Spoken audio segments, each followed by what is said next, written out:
एक गोंधळ पाहायला मिळाला कुठेतरी काय? हे बघा, एक तर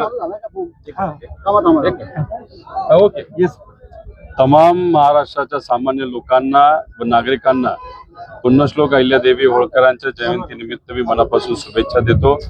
पुण्यश्लोक अहिल्यादेवी होळकरांचं कार्य हे फार मोठं होतं.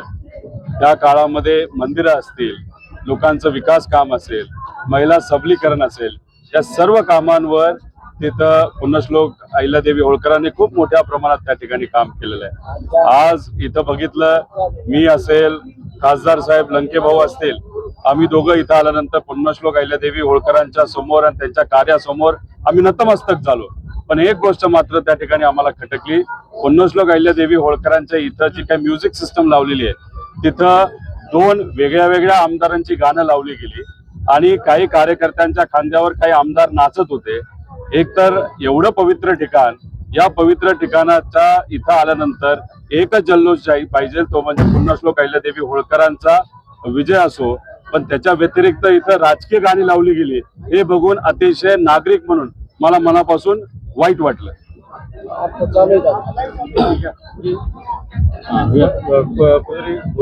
लोटोलेटी करण्यात आली.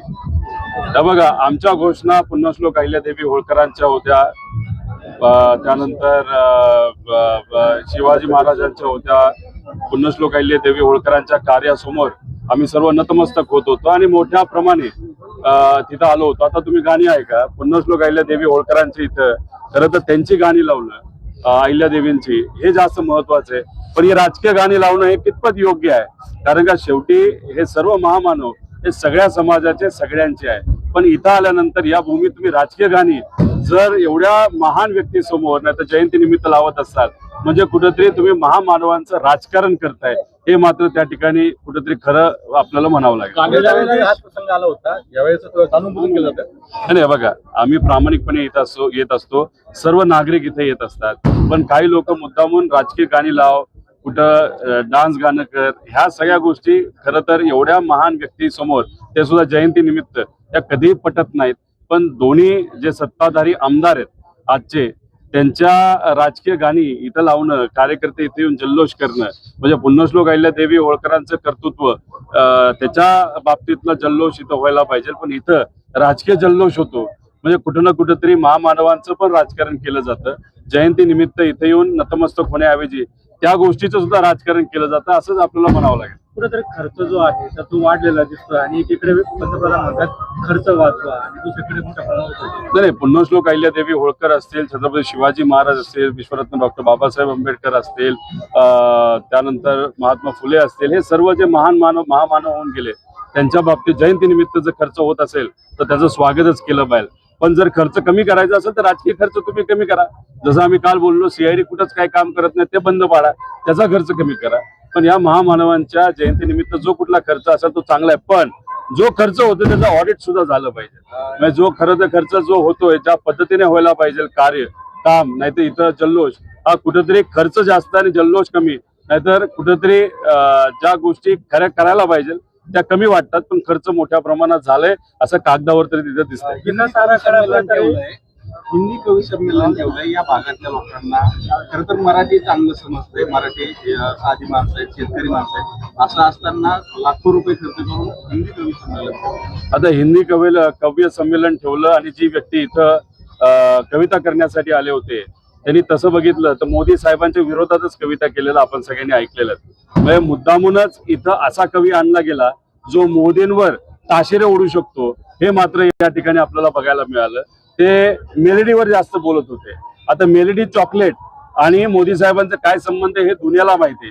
म्हणजे एका पवित्र ठिकाणी कार्यक्रम होत असताना आध्यात्मिक कार्यक्रम घेणं, आता पुण्यश्लोक अहिल्यादेवी होळकरांचं कार्य सांगणाऱ्या गोष्टी घेण्यापेक्षा कवी संमेलन तुम्ही घेता आणि कवी सुद्धा इथं येऊन मोदी साहेबांचेच कुठेतरी तिथं खिल्ली उडवतात, हे मात्र या ठिकाणी आपल्याला बघावं लागलं. त्यामुळे कार्यक्रम सिलेक्ट करत असताना आध्यात्मिक नाहीतर पुण्यश्लोक अहिल्यादेवी होळकरांचं काम धार्मिक खूप मोठं होतं. धार्मिक एखादा कार्यक्रम असेल तरच मला असं वाटतं ते शोभलं असतं. पण ठीक आहे, शेवटी सत्ताधारी आहेत, त्यांना तिथं खर्च करण्याचा अधिकार आहे, नाहीतर ज्या पद्धतीने करायचं ते करत असतात. पण कुठंच विजन नसेल तर असे सगळे घोळ होतं. खासदार लंके भाऊ असतील, मी असेल, जेव्हा आम्ही सगळ्यांनी मिळून मोठ्या प्रमाणात इथं विकास निधी आणला, तो विकास निधी सुद्धा इथं असणारे जे सभापती आहेत माझे विरोधक, त्यांनी ती कामं थांबवलेली आहेत. नाही तर आतापर्यंत इथं म्युझियम झालं असतं. सामान्य लोकांची मुलं मुली इथं येऊन म्युझियम मध्ये पुण्यश्लोक अहिल्यादेवी होळकरांचं कार्य बघितलं असतं. घाटाचा खर्च आम्ही मंजूर केला होता, शाळेला खर्च तिथं मंजूर केला होता, पण तिथं कुठेच कामं झाली नाही. आराखडा मंजूर झाला, काम खरं तर मायनस मध्ये जाऊन जास्त मोठ्या प्रमाणात काम व्हायला पाहिजे होतं, पण काम जे दिलं गेलं ते प्लस मध्ये गेलं, म्हणजे कुठं ती रिंग केली गेली. आणि त्यात सुद्धा असं वाटतं आम्हाला की त्याच्यात पैसा खाल्ला गेला. म्हणजे विकास निधी हा इथल्या परिसराच्या विकासासाठी आहे का कुठेतरी भ्रष्टाचार करण्यासाठी, हे कुठेतरी त्या ठिकाणी आपल्याला बघावं लागेल. अहिल्यादेवी होळकर यांचं काम जगभर ओळखलं, याला भाजपा प्रस्तुत करते का? आणि त्यांच्या याच्यावरून त्यांची संस्कृती दिसते. नाही बघा, इथं दोन्ही आमदार जे भाजपचे आहेत, एक तर सभापती असतील आणि जे बाहेरून आलेले आमदार इथं फक्त जयंतीनिमित्त येत असतात, त्या दोघांची राजकीय गाणी इथं लावली होती.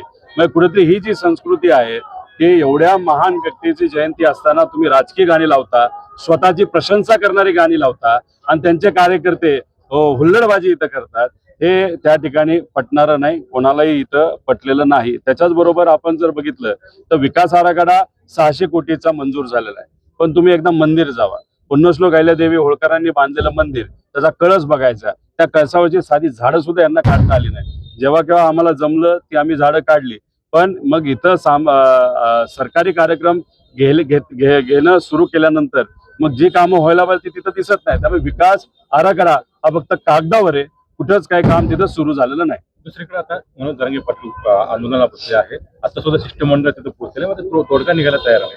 तर शेवटी कुठलाही सामाजिक कार्यकर्ता, या समाजाचा असो नाही त्या समाजाचा असो, ते आंदोलन करत असताना ते आंदोलन सरकारकडनं सिरियसली घेतलं पाहिजे, त्याला महत्व दिलं गेलं पाहिजे. लवकरात लवकर चर्चा करून काही सिनियर नेत्यांना तिथं पाठवून काहीतरी तोडगा काढणं हे फार महत्वाचं आहे. पण आता सरकारकडनं कुठलाही तोडगा तिथं निघत असताना दिसत नाही. त्यामुळे सरकारने कुठेही अजून एक दिवस न घेता रात्रीच्या वेळेसच हा विषय तिथं संपवावा, नाहीतर उन्हात आंदोलन करणं हे तसं सोपं नाही. कुठल्याही आंदोलकांचं नाहीतर लोकांचं जे पेशन्स आहे त्याचं कुठेही तिथं वाट बघू नये. त्यामुळे लोकांना तिथं आंदोलन करत असताना खूप मोठ्या प्रमाणात त्रास होतोय.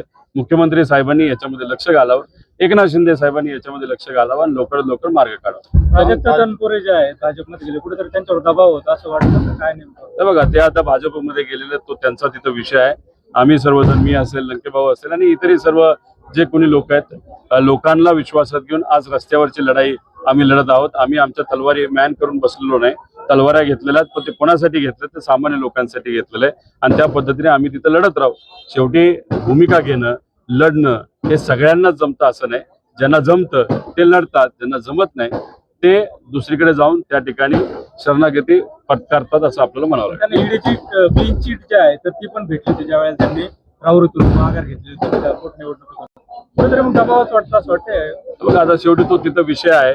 शेवटी विकासासाठी सगळं करत राहिलो, पण सामान्य लोकांसाठी कोण लढणार? त्यामुळे आज आम्ही जी भूमिका घेत आहोत सामान्य लोकांच्या बाजूची आहे. यामध्ये टोपेंचंही नाव येते, चर्चा झाली आहे. तसं काही नाही, नुसतं नावच येते, ती फक्त चर्चा आहे, त्याला काही तथ्य नाही.